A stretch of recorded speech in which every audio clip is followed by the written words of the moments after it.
Hi everyone, welcome to the Tech Entrepreneur on a Mission podcast. My name is Ton Dobbe and I'm the founder of Value Inspiration and the author of The Remarkable Effect. I'm creating a tribe of tech entrepreneurs that are on a mission to do something big and meaningful. I invite you to join the tribe as well, especially if you want to create change that matters and put your software business on momentum that you're proud of. The goal that I have with this podcast is twofold. Firstly, to inspire new forms of value creation by sharing compelling ideas and stories about the potential we can unlock when technology and people blend in the right way. And secondly, share experiences from tech entrepreneurs like you about what is required to create a remarkable software business and how to overcome the roadblocks to do so. The guest on my podcast today is Petri Lehtonen, CEO of Flowtrace. I started a little bit differently than many other founders. I knew I'm becoming a founder. I knew I want to build something that B2B companies can leverage. I wanted to increase the communication and collaboration in startup tech industry. Next 6 months I spent by talking with people who are in the same position as I am. I was trying to find a viable, feasible and valuable solution in these conversations. So I was basically designing my solution just by talking, first half a year. Towards the end of those hundreds of calls and conversations I had, some people started to, at the end of the call, to ask, can I actually try your solution? Yeah, obviously it shocks you a little bit when it happens many times enough. You realize, I actually don't have any product. Maybe now is time I need to actually build it. This is Petri.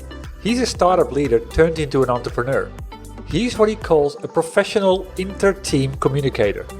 He's had significant exposure to strategic partnerships, nurturing startup cultures and building cloud products. After 20 years of tackling the slow and manual processes of organizations and teams, Petri figured out there must be an easier, modern way of making work more transparent and avoid the recurrent pitfalls of teams not collaborating with each other.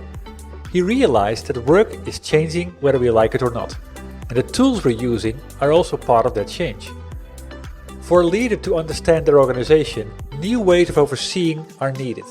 The coronavirus pandemic of 2020 was the final push, as it made it even more pressing to solve the obstacles of collaboration remotely. And that became the founding idea behind Flowtrace in 2020. Flowtrace is on a mission to bring about the future of work for everyone. It's doing this by building a platform and focusing on the things that really matter in inter-team collaboration, making modern work more meaningful. And that inspired me, and hence I invited Petri to my podcast. We explore what's broken when it comes to creating successful company cultures, and what are the consequences of failing. We discuss what culture creation really is all about, and how technology can play a fundamental role in amplifying the benefits in areas such as boosting productivity, creativity, quality, or innovation. Lastly, we dig into Petri's big lessons learned around creating product market fit and creating momentum through messaging. By listening to this podcast, you will learn 4 things. Firstly, that success starts with being specific about the value that you create and who will benefit most from this value. Secondly, by selling the vision will help you grow momentum faster than selling features. Thirdly, that it is essential to get to product market fit fast, and how to achieve that almost without coding a single line. And fourthly, that there is a big difference between what customers want and what you think they want, and how to go about it by addressing the fundamentals. Hi Petri. Hi Ton, how are you doing? I'm doing really well. Thank you for making the time today and being a guest on my podcast. Absolutely pleasure. Yeah, well, we met on Lunch Club, which is a platform that I can recommend to anybody. I mean, it helped me through the pandemic, and it's again another example of meeting great people and great spirits. So I'm looking forward to the call about your company, because I think it's the big idea behind it is something that a lot of businesses need. But before we start and talk about the company, Flowtrace, first a little bit about yourself. I mean, how would you describe yourself if you would use 2 or 3 words as an entrepreneur or person? People person, technologist, and lifelong learner. I know it's not really 3 words, but those are quite descriptive instead of the words per se. Nice. And that's what I think I've already sensed from meeting you first on Lunch Club. So, yeah, what are you passionate about? What drives you? It really boils down to the people. It's already 10, 15 years ago when I really realized that what makes companies tick, it's the people. And I've always kind of looked about the environment I create for the people around me and allowing them to succeed. And this is really driving force for myself. Yeah, well, and that's actually, I think, a nice, not even intended kind of bridge to your big idea about Flowtrace. Just to get into that, what problem did you see in the market where you realized for yourself, hey, this is something that is screaming for something different? Yeah, it's obviously looking at the Flowtrace and my business, it's actually built up on my passion itself. And specifically, I've been working in the tech industry and first-time founder environments the past 15 years. And I always felt that the organizational structure and the culture of collaboration is accidental instead of actually designed and really planned for. And this is really something that I want to be part of solving for everyone, really showing that you can take a holistic look when you grow your company and allow people to succeed in your business from the get-go. Yeah, this is interesting that you say that. First-time founders, of course, when you're first time, you don't know. And I mean, you just evolve and it goes from 1 to 2 to 3 to 30 to 300. And then culture is sort of an accidental thing. But what is the problem then? I mean, what did you see that couldn't just continue? I mean, is it that these companies go broke earlier? What is it? So if we really look at the high growth tech startups and especially leveraged by the VC money, VCs usually try to attribute a lot of the failures on external factors like no market need or product market fit. But I want to kind of really take a problem of not arriving to this conclusion early on in the company journey. It's actually a collaboration and communication issue. When you get your team working on a problem space early on, they will identify there is no market need, they can pivot. Or if the product market fit is not there, again, if your team is actually working together on the same problem space, you will arrive to this conclusion early enough not to bust your company when it's too late. Yeah, true. And not to start finger pointing because you're not aligned on things. Yeah, I agree. So the opportunity is that companies, possibly even get more resilient because of it, right? Yeah. And, in realistic terms, it's okay to try something and fail at it, but try to accelerate that learning. And now comes my second point of my 3 points I shared. Faster you do your learning, the better it is for everyone. Try it out, fail, learn, go forward.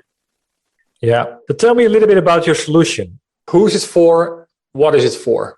Yeah, so some of my clients are really early on startups, starting from 3-4 people onwards. But where I really believe it's becoming valuable for the people who actually have a team structure.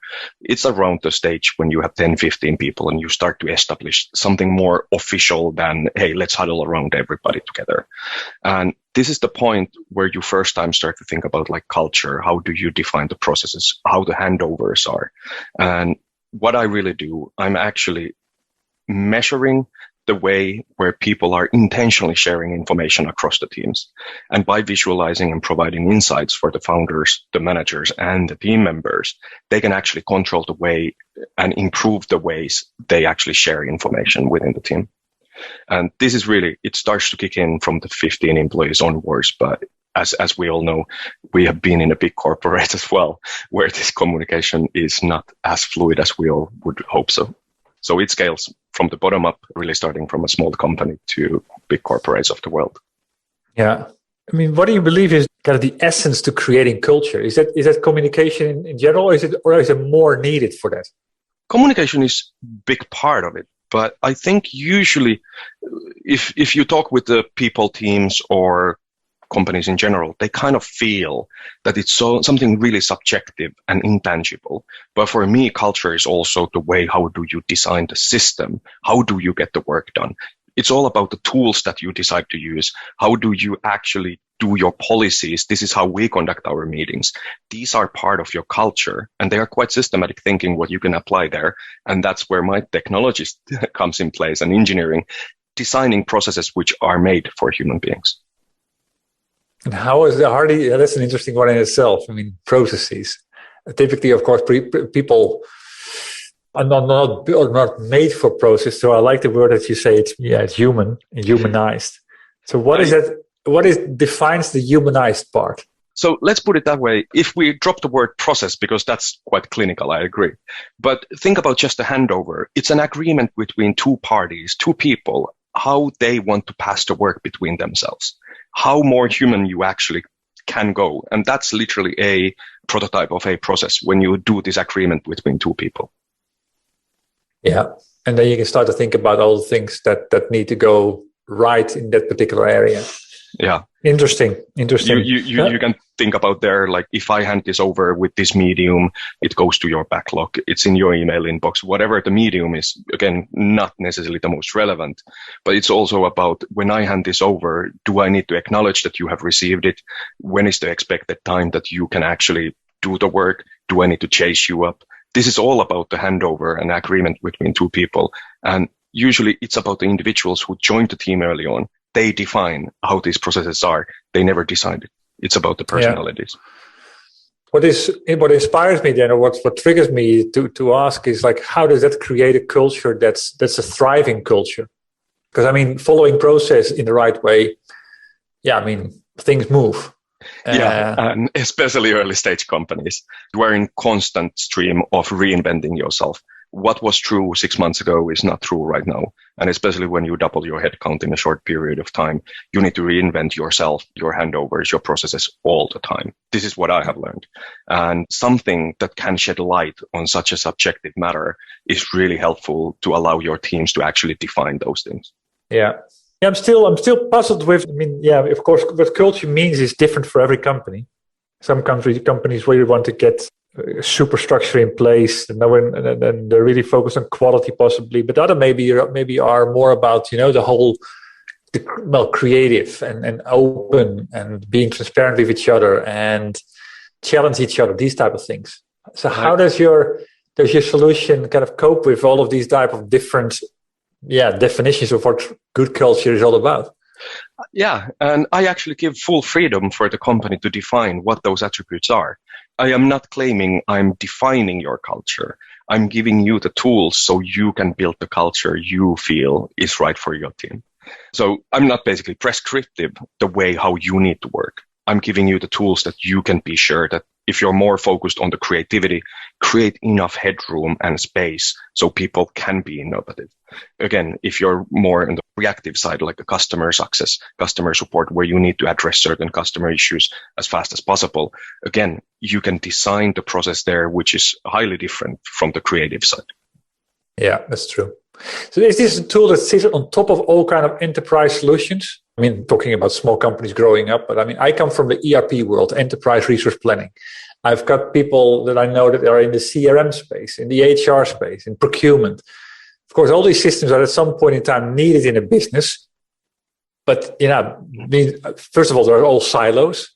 And I don't think that these systems create culture. I agree with you. And indeed, when you look at the growing tech startup, your Salesforce platform or your CRM in general, it is a form of an information silo.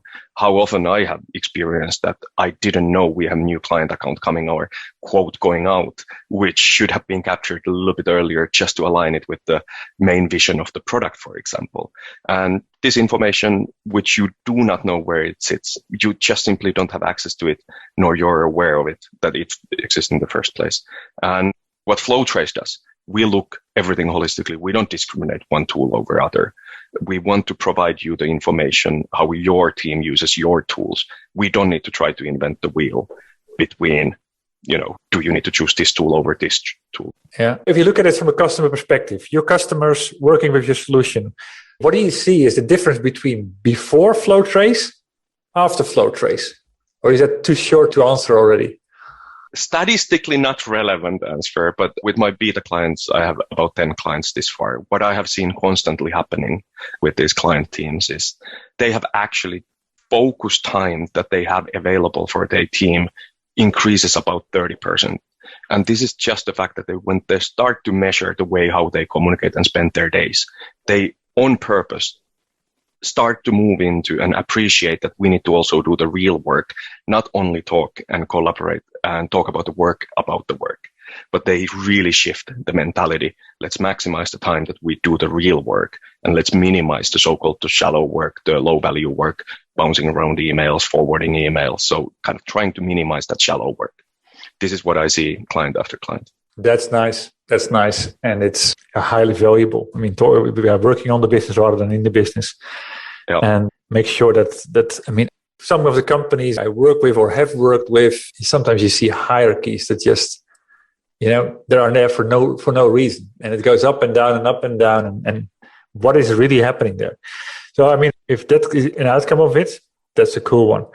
So talking about this whole process of developing your solution, I'm always interested in what choices did you make in order to create something that's remarkable?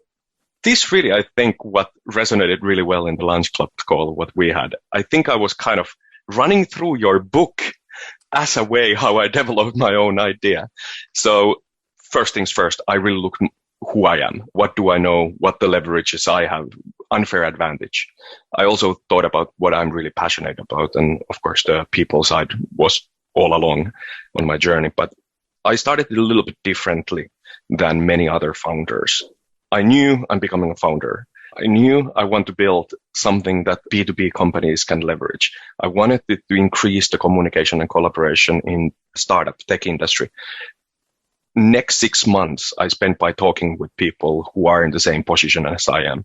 I was trying to find a viable, feasible, and valuable solution in these conversations. So I was basically designing my solution just by talking, first half a year. Yeah, that's true. Yeah, that's a very wise thing to do. And that's where testing is still very agile, very fast, and also cheap because you haven't built anything yet. Yeah. And once you get that, like, I want to have something like this, can you build this? Then you're on the right track. This is exactly what happened. Towards the end of those hundreds of calls and conversations I had, some people started to, at the end of the call, to ask, can I actually try your solution? Yeah, obviously it shocks you a little bit when it happens many times enough. You realize I actually don't have any product. Maybe now is time I need to actually build it. Yeah, that's true. That's literally what I did on pandemic year. And honestly, I think it's been the best possible year to found a business when you can really focus, double down on a business. And I'm hoping the return on that time investment will pay off dividends going forward.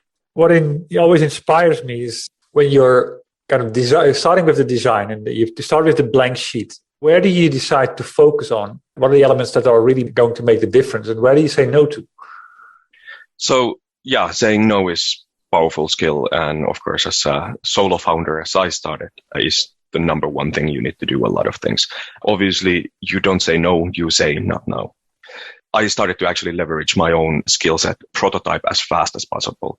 I built a platform in a way that the ingest and the data that I have a solid foundation, which then allowed me rapidly to test out different visualization formats. So I have used a drag and drop tools just to test out the possibilities and literally worked with my clients, which I then brought on board, really ironing out where the value relies and how do you derive the value, doing iteration after iteration on every single type of a insight dashboard.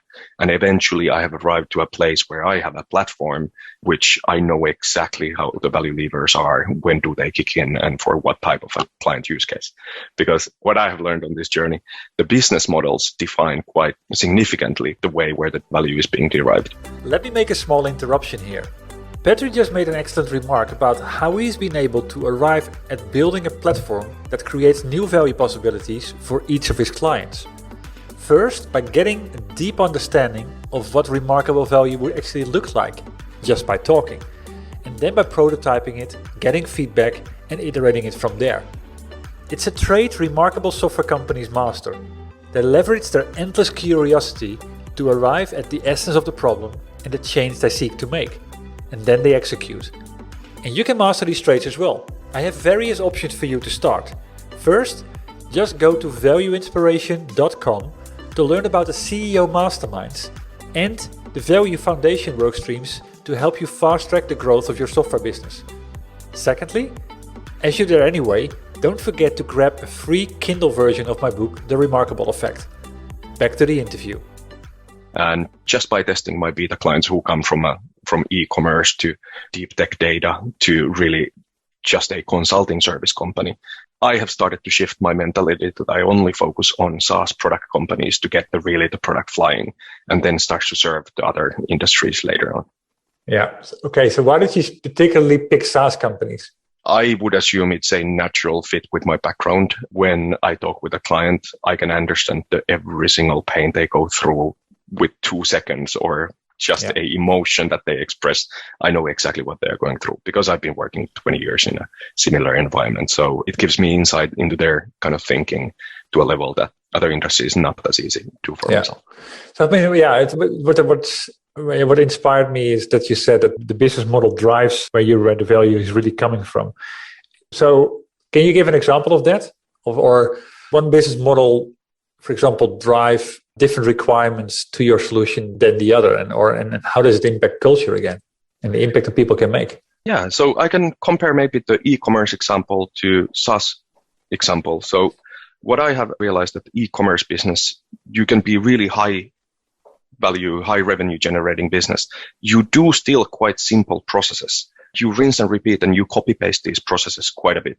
So the value of my product might kick in only 5-6 times bigger size than for somebody like SaaS business who by default has multiple specialization functions and quite often even outsourced part of the development teams, partially sales team outsourced. So the complexity of the organization, even in a standard SaaS product company, is so much more at the headcount of 25 compared to a e-commerce company.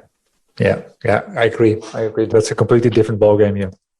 And your solution will need to will react differently to that in order to keep everything together and moving. Yeah. Nice. So, I mean, kind of, have you, from developing the product and having constant iterations with your customers, has anything popped up that became, well, was a surprise, but at the end also became something of real value to you? So I think it's the age-old thing that your clients buy something else than actually what you offer. They realize down the line actually what they have bought. My clients seem to be buying into an idea of solving a pain they are experiencing right now. At the end of the day, it is the cultural transformation, what they actually get as a result out of it. I wouldn't be able to sell cultural transformation on a wider market. I can sell the pain points, what I can solve. And when they buy in, you get embedded into the internal workings of the client. And that's a great feeling when you really know you're making huge impact on your client employees. Yeah, it's interesting how people indeed think they buy this, but at the end they buy something else. And that's how they come to that realization. And also what it actually does to your whole go-to-market with that. Sometimes you think you sell the features or the functions of your system, which of course is what a lot of companies do. But at the end, that's not what customers are buying. They buy the outcome. They buy the medicine for the pain. I would say that I have even since then shifted my thinking a little bit even further away from that one. Obviously, I don't sell the features. I'm not necessarily anymore even selling the pain and the pill for your pain. I'm literally selling you the vision of the future that you want to buy in. And that seems to resonate quite well with my early adopters. Obviously, I'm so early on my journey. Maybe we see that this type of clients actually buy into the vision rather than the current state. Yeah, I mean, it's chapter number 9 of my book. It's remarkable software companies sell the idea, not the product. And that's there's all these little different outcomes that you are solving and creating for them that turns them into something else. That's an interesting one. If customers actually start to copy you on that and say, well, this is what's happening. Perfect.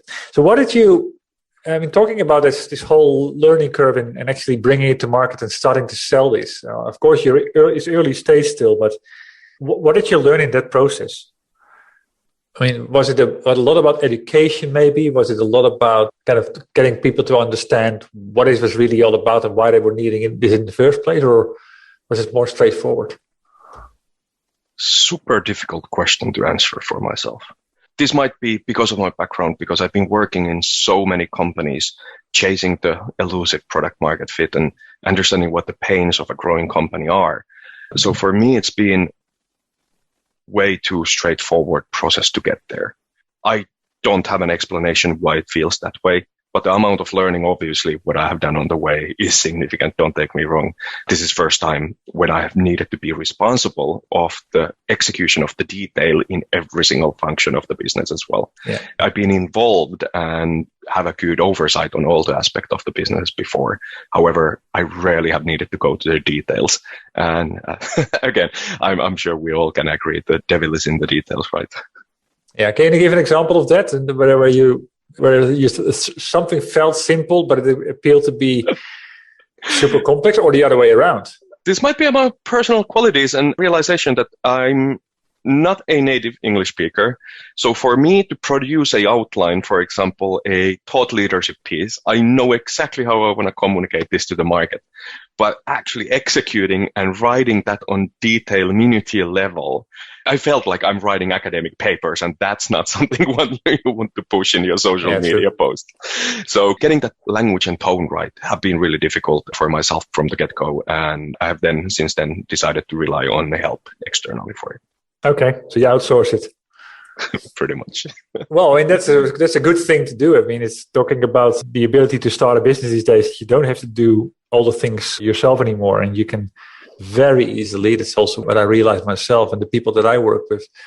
We often think we have to do it all by ourselves, but that's not the case. I would actually say you need to do it yourself first few times. And I have really benefited doing this, the whole production process on the content by myself. However, at the end of the day, it comes to the point that a work that might take me 8 hours, somebody else can do in a 1 hour. I need to be really careful the way where I prioritize my time consumption. Exactly. That is it. Like we started the discussion also around product development. You know, time is a scarce resource. You only have it once. You only have 24 hours. Yeah. Where do you spend it most wisely?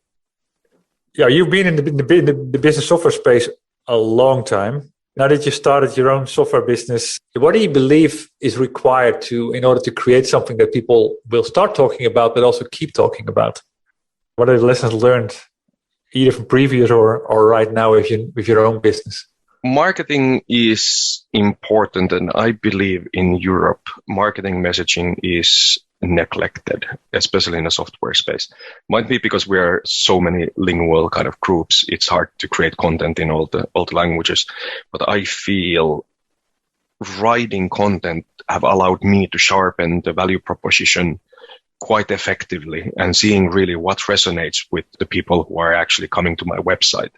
And I think this is something what I have learned on the way. I had a hunch before I started, and hence I put so much effort on the marketing. But this is definitely something I will take with myself. And every single company I go, the marketing machine needs to be running because it's so cheap to test your ideas. That's true. But the problem is also, of course, there's so much noise out there. So how do you stand out from that? And that is the art. True. So what is something that really worked for you, that you tried and suddenly it was like, okay, and now it ticks? I think this is also like my number one, let's call it failure, or again, I don't consider it as a failure, it's rather learning. Because I've been working with distributed teams past 15 years. So when the pandemic actually started, I expected the market to start seek for solution, which is all about employee engagement.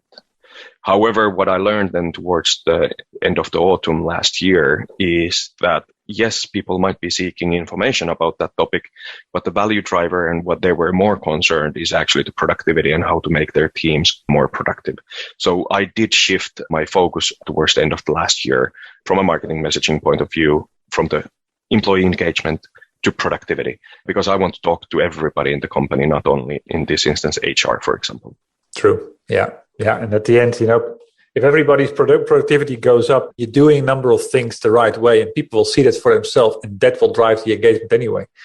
This is exactly like what we believe really strongly. It's all about the employee experience, my platform. And what I believe the great employee experience is when employees feel they are productive, they're doing the right things, they are well aligned, so it actually contributes to the vision of the company. This yields and gives you the benefits of high employee engagement, which itself drives, again, higher productivity, which again drives the alignment. So it's a flywheel effect. Exactly. Yeah, that's true. Yeah, we always are very good, and I completely agree with you. I'm currently doing a project where I'm just kind of going through a number of those type of vendors in different disciplines, and The majority of them, I think I reviewed about 20 different vendors last week, and there was only one that really, that where I said, okay, I believe what you do, and I'm actually impressed with what you do. Tell me more, because we can go so high over and just keep throwing buzzwords at people. And employee engagement is one of them. So I spoke to a lot of HR people and people operations people. And I started to think about, I haven't validated this one, but I have this hunch that when we focus on employee engagement only, we're actually creating those foosball tables and the party nights and all these kind of fancy pants things. But those are actually addressing rather the symptoms. It is literally the way how we conduct our work that drives our engagement. Yes, foosball table is nice, don't take me wrong. But if the fundamentals of the business are not right, the foosball table will not engage your employees. True. Yeah, exactly. It's the perks that everybody tries to compete with that doesn't actually make a difference. Yeah. People are actually prepared to kind of leave all of that behind, go down in salary to do something that actually gives them the energy. And they feel they are contributing to something that they actually want to do. That's true. Completely agree. On this journey, your own business is still a short journey. It's like more than a year. Is there anything that you say, okay, if I'd known this before, I would do it different next time? Let's say this way. If I would have known I'm able to come up with this business idea, I would have started 10 years ago. That's a good one. Yeah, exactly. Because that's an interesting one in itself, like just start. Because so many people procrastinate or don't dare, or they try to kind of wait until all the stars are aligned and so on. Yeah. Yeah. So what was that idea for you, or that moment where that spark fired up, where you say, okay, now I'm going to do it? It's actually surprisingly philosophical and designed on my side. I have always known I'd become an entrepreneur. Instead of jumping into entrepreneurship when I'm 25, I decided to actually do it in a way that I wanted to practice it on other companies, meanwhile actually earning a salary and de-risking it for myself. And hence I've been working with high-growth startup since my career start. And with these learnings, I've been always able to apply on my next role and the next role. Eventually, I come to a point, I'm coming to an end of my current executive role, and I really don't want to do it yet again for somebody else. 70% of the things that I have learned, I can apply directly to the next one. I felt that I'm ready. I want to do it myself. I'm way better to do it right now. Great story. A little bit egoistical, I need to admit, but that's how I felt. That's good. So what are you most proud of that you have achieved so far? Because I mean, it's first of all amazing that you already have, you got your customers there going already, you got a platform that's built. A lot of things have happened in the last 12, 14 months. What are you most proud of? It is actually all that. As simple as it is. How can you come from an idea, bring it to a market, find clients who actually love working with you, they partner with you, they're ready to pay for it. And I did this all by myself.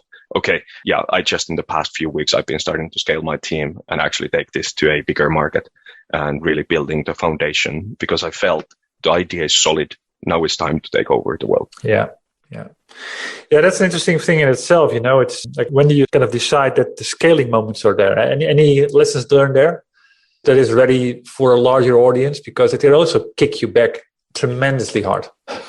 Yeah, so I think maybe one of the learnings is I always thought about I'm building a business which is bottom-up, go-to-market strategy. And I relied obviously on my background on product, heavily on that side.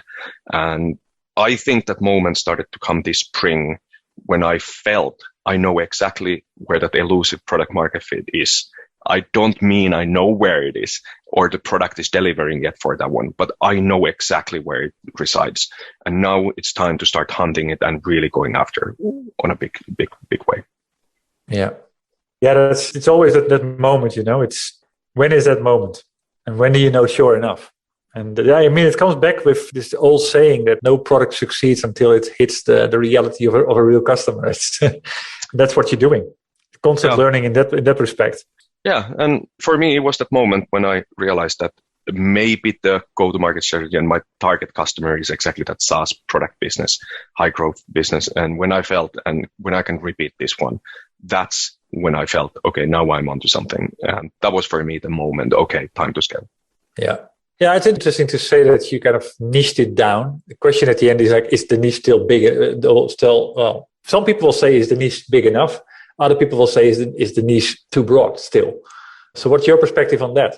Because there will, for example, every SaaS business out there I have the potential to become an advocate for your business. Yeah, it is still wide. I'm with you. But I would also go to the point that every single business is unique. And my own business is the style where there is this pain going on. There are multi-founders who take the culture of collaboration into consideration from the get-go. And I think it is, as far as it is, yes, there are a lot of companies, thousands even in Europe itself. But I feel when it's already thousands, it's narrow enough. But next year, there is thousands more who actually start this journey. And so I believe there is the next 1,000 after that every single time. That's for sure. Now, it's always the interesting part about whether you, is it the whole story around the 1,000 fans or the 100 fans? It starts with the first 10, and then they start to spread the message for you, talking about marketing and then how that can actually become your flywheel. The best at the end is to do it through customers that speak for you.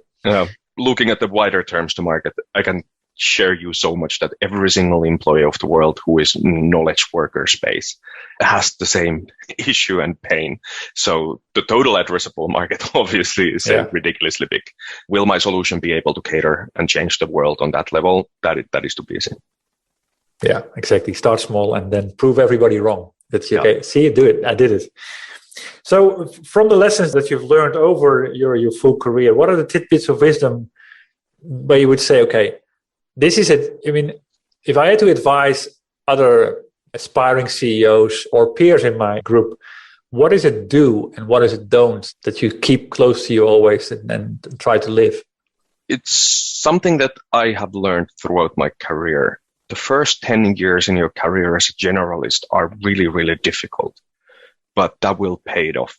Get involved everything you can and learn whatever skill there is available, even if it's not shiny and bright and well paid. Get involved, learn the skill, go forward, and be generalist. It starts to pay the dividends about the 10 years in your career, and it just gets amplified further you go. Wise advice. Because how can you possibly be a specialist in the beginning or even want to be a specialist? I agree with you. It's also the path that I typically always followed, being a generalist.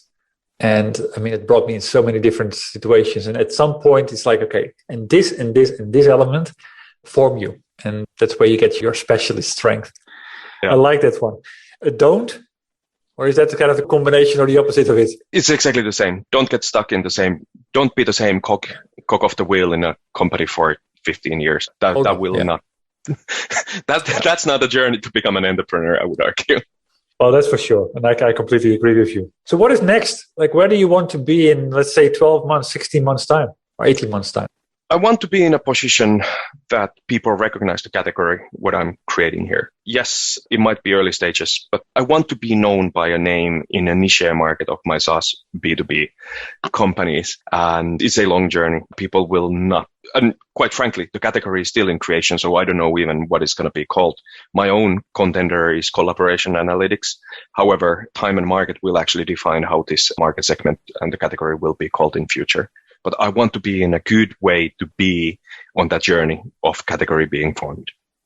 Nice one. Yeah, and I agree with you. When I learned about it on Lunch Club, it was like, hey, I've never heard of this one. So this is definitely something that is new. And first of all, it's brave to start something like that, because a lot of people, of course, and no pun intended, they start with something that's already there and they do it in a maybe slightly better way. And even better if they do it in a completely different way.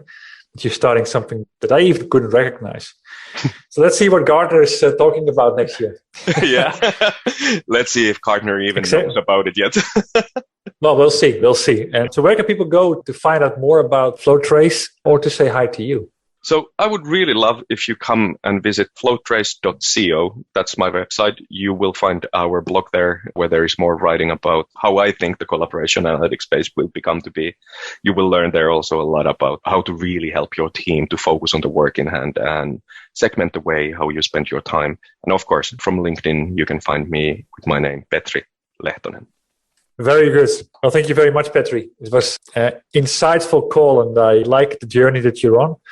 The openness that you've provided in terms of what your key lessons learned are. I think there's some valuable lessons to learn from many people in the B2B software space. Thank you, Ton, so much for inviting me to this podcast. It was a pleasure. Thank you. And this ends my conversation with Petri. I hope you enjoyed it. And if so, please leave a review on iTunes. And if it inspired you, please share it with other tech entrepreneurs on a mission that you have in your network. Other than that, thank you for tuning into this podcast. I had the honor to speak to Petri Lehtonen, CEO of Flowtrace. As said, the goal that I have in this podcast is twofold. Firstly, to inspire new forms of value creation by sharing compelling ideas and stories about the potential we can unlock when technology and people blend in the right way. And secondly, share experiences from tech entrepreneurs like you about what is required to create a remarkable software business and how to overcome the roadblocks to do so. Before I close, I have 2 more comments to make. If you know other tech entrepreneurs on a mission that have a story worth sharing, please send me an email at ton.dobby@valueinspiration.com. Building the momentum all starts with revealing the ideas. And that starts with you. And if you want to know more about my book, or you're interested in joining the Remarkable Effect tribe, please visit my website at www.valueinspiration.com. Thanks for tuning in. And you could do me a big favor by rating the podcast on iTunes or provide me with your feedback directly. I'll see you shortly on a new episode.